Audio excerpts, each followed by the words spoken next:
Pregnancy గురించి ప్రయత్నించుకోవడానికి correct days ఏముంటాయి? ఈ విషయం గురించి మనం ఈరోజు మాట్లాడుకుందాము. ఇలాంటి ఇన్ఫర్మేషన్స్ అనేవి మీకు ఇంకా కావాలి అంటే లైక్ చేసి సబ్స్క్రైబ్ చేయండి. హలో అండి, నేను doctor Maitri, gynaecologist and fertility expert, Maitrishri fertility centre and maternity, Hyderabad. Pregnancy గురించి ప్రయత్నిస్తున్నప్పుడు ఈ డేస్ అనేది చాలా ఇంపార్టెంట్. ఏ టైంలో ప్రయత్నించుకుంటే ప్రెగ్నెన్సీ ఛాన్సెస్ అనేవి హయ్యెస్ట్ ఉంటాయి. సో దీని గురించి తెలుసుకోవడానికి మనం ఫస్ట్ తెలుసుకోవాల్సింది ఏంటి అంటే, అసలు ఈ మెన్స్ట్రువల్ సైకిల్ అనేది ఎలా ఉంటుంది, ఆ డేస్లో ఎన్ని డేస్లో మనం ప్రయత్నిస్తుంటే ప్రెగ్నెన్సీ ఛాన్సెస్ హై ఉంటాయి. నార్మల్గా మెన్స్ట్రువల్ సైకిల్ మ్యాక్సిమం పేషెంట్స్కి ఎలా ఉంటుంది అంటే 28 to 30 డేస్ అనేది వాళ్ళ సైకిల్ డ్యూరేషన్ అనేది ఉంటుంది. సో ఇలా 28 to 30 డేస్ అనేది జనరల్గా చాలామందికి ఉంటుంది. ఇంకా వేరీడ్గా మనం చూస్తున్నప్పుడు 28 to 35 మధ్యలో చాలామందివి వేరీ అయి ఉంటుంది. బట్ ఇవన్నీ రెగ్యులర్ సైకిల్స్ ఉన్న వాళ్ళకి.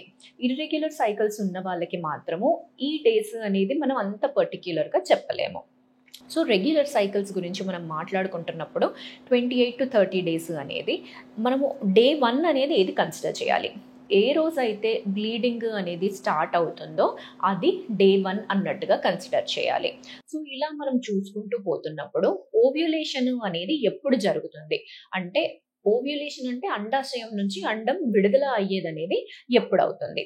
సో ఇది నెక్స్ట్ డేట్ అనేది వచ్చే కన్నా 14 డేస్ ముందు ఓవ్యులేషన్ అనేది జరుగుతుంది. ఇప్పుడు 28 డేస్ సైకిల్ ఉంది అంటే 14th డే ఓవ్యులేషన్ జరుగుతుంది. ఇప్పుడు ఆ సైకిల్ అనేది లెంతన్ అయ్యింది అంటే దాని ప్రకారంగా 14 డేస్ అనేది మైనస్ చేసుకుంటే ఆ రోజు అనేది ఓవ్యులేషన్ అనేది జరుగుతుంది అన్నమాట. సో ఇలా మనము కౌంట్ చేసుకుంటూ పోవాలి.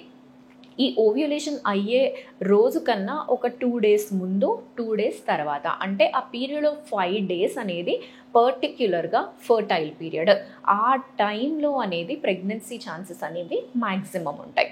సో ఈ ఓవ్యులేషన్ అనేది తెలుసుకోవాలి అంటే కొన్ని సైన్స్ అండ్ సిమ్టమ్స్ అనేవి కూడా ఉంటాయన్నమాట. ఈ సైన్స్ అండ్ సిమ్టమ్స్ అంటే జనరల్గా ఏముంటాయి? ఒకటి వచ్చేసి బేసల్ బాడీ టెంపరేచర్.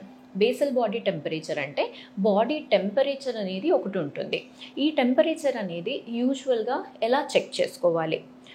ర్యాండమ్గా ఒకరోజు చెక్ చేసుకుంటున్నారు అంటే ఈ మెథడ్ అనేది మనకి అప్లికబుల్ అనేది అవ్వదు. దీన్ని ఎలా చెక్ చేయాలి అంటే, మీకు పీరియడ్ వచ్చినప్పటి నుంచి రోజు మార్నింగ్ బెడ్ పై నుంచి కిందికి దిగే కన్నా ముందే మీరు బాడీ టెంపరేచర్ అనేది చెక్ చేయాలి. అలా డైలీ అనేది మనం మానిటర్ చేసుకుంటూ పోతే ఓవ్యులేషన్ టైంకి వచ్చే వరకు మీ బాడీ టెంపరేచర్ అనేది నార్మల్ కన్నా ఒక 1 degree అనేది ఎక్కువగా కనపడుతుంది అన్నమాట. సో ఇలా ఆ బాడీ టెంపరేచర్ అనేది మానిటర్ చేసుకోవాలి. నెక్స్ట్ వచ్చేసి సర్వైకల్ చేంజెస్. అంటే సర్విక్స్ ఏది అయితే ఉంటుందో ఈ గర్భసంచికి కింద పార్ట్ ఓపెనింగ్, ఆ మౌత్ అనేది సర్విక్స్. సో ఈ సర్విక్స్లో కొన్ని చేంజెస్ అనేవి జరుగుతూ ఉంటాయి. ఓవ్యులేషన్ టైంలో ఈ సర్విక్స్ అనేది చాలా సాఫ్ట్గా అవుతుంది. తర్వాత దాని నుంచి మ్యూకస్ అనేది ఎక్కువగా సెక్రేట్ అవుతుంది. ఆ మ్యూకస్ ఎలా ఉంటుంది అంటే ఎక్కువ క్వాంటిటీ ఉంటుంది, వాటరీ కన్సిస్టెన్సీ, కొంచెం జిగటలాగా ఉంటుంది. దాన్ని బ్రేక్ చేయడానికి మీరు ప్రయత్నించారు అంటే అంత ఈజీగా అనేది ఆ మ్యూకస్ అనేది బ్రేక్ అవ్వదు. ఆల్మోస్ట్ ఒక 8 to 10 సెంటీమీటర్స్ అనేది కూడా అది స్ట్రెచ్ అవుతుంది. సో ఇలాంటి మ్యూకస్ అనేది ఓవ్యులేషన్లో ఎక్కువగా ఉంటుంది. ఇది ఏంటి అంటే భార్యాభర్త కలిసినప్పుడు ల్యూబ్రికేషన్ లాగా యాక్ట్ చేస్తుంది అండ్ స్పర్మ్స్కి న్యూట్రిషన్ లాగా కూడా యాక్ట్ చేస్తుంది అన్నమాట. తర్వాత వచ్చేసి ఓవ్యులేషన్ అయిపోయిన తర్వాత ఈ మ్యూకస్ అనేది చాలా తక్కువైపోతుంది, క్వాంటిటీ తగ్గుతుంది, అది ఈజీగా బ్రేక్ అవుతుంది. అంటే ఇలాంటి మ్యూకస్ అనేది మీరు చూసారు, ఇలాంటి తెల్లబట్ట అనేది చూసారంటే అది ఆల్రెడీ ఓవ్యులేషన్ అయిపోయింది అన్నట్టుగా అర్థం చేసుకోవాలన్నమాట. నెక్స్ట్ ఇంకొన్ని ఫీచర్స్ వచ్చేసి బ్రెస్ట్ టెండర్నెస్. బ్రెస్ట్ ఏదైతే ఉంటుందో ఓవ్యులేషన్ టైంలో కొంచెం టెండర్గా ఉంటుంది, ఎంగార్జ్డ్గా కూడా అనిపిస్తుంది. తర్వాత వచ్చేసి కొందరికి కడుపులో పెయిన్ అనేది వస్తుంది, కింద భాగంలో నొప్పిగా అనిపిస్తుంది. అంటే ఓవ్యులేషన్ ఆ ఓవరీ నుంచి, అండాశయం నుంచి అండం అనేది విడుదల అవ్వాలంటే అది కొంచెం రప్చర్ అనేది జరగాలన్నమాట. ఆ రప్చర్ అనేది జరిగినప్పుడు, ఓవ్యులేషన్ అయినప్పుడు కొంచెం ఫ్లూయిడ్ అనేది రిలీజ్ అవుతుంది. దాంతో కూడా ఇరిటేషన్ అనేది అయ్యి ఈ కడుపు నొప్పి అనేది వచ్చే అవకాశం అనేది ఉంటుంది. బట్ ఈ నొప్పి అనేది అందరికీ అనేది ఎక్స్పీరియన్స్ చేయలేకపోవచ్చు. కొందరు ఎవరైతే సెన్సిటివ్గా ఉంటుందో, పెయిన్ సెన్సిటివ్ ఉంటారో వాళ్ళకనేది మాత్రం ఈ ఓవ్యులేషన్ పెయిన్ అనేది ఈజీగా తెలుస్తుంది. ఎవ్రీ మంత్ వాళ్ళకి ఈ కరెక్ట్‌గా అదే అరౌండ్ 14th డే అలా పెయిన్ అనేది వస్తుంది అంటే ఆ ఓవ్యులేషన్ టైంలో పెయిన్ అనేది వస్తుందన్నట్టుగా అర్థం చేసుకోవాలన్నమాట. నెక్స్ట్ వచ్చేసి ఇలా మీకు బ్లోటింగ్ అనేది అనిపించడము, స్మెల్స్ అనేవి సెన్సిటివ్గా ఉండడము, ఇలాంటి ఫీచర్స్ అనేవి కూడా కనపడే అవకాశం అనేది ఉంటుంది.